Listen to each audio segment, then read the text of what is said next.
Galumihanan po ang ating kongresista dahil ayon po sa kanya, bakit ayaw magsalita ng ating resource person nung mga taong nangihingi sa kanya from the past administration.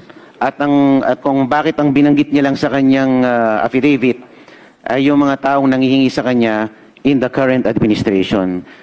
Just for context and for clarity, Mr. Resource Person, yung po ba nga nangihingi sa inyo ng mga nakarang administrasyon, yung panahon ni Pangulong Duterte, panahon ni Pangulong Aquino, panahon ni Pangulong Arroyo, nag-attempt silang humingi, di po ba?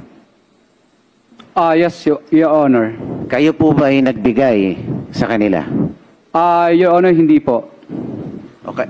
So ang ibig sa makatwid, kaya lang nakalagay yung mga pangalan dito dito sa 18 congressmen na binanggit nyo dahil ito ay natuloy yung bigayan.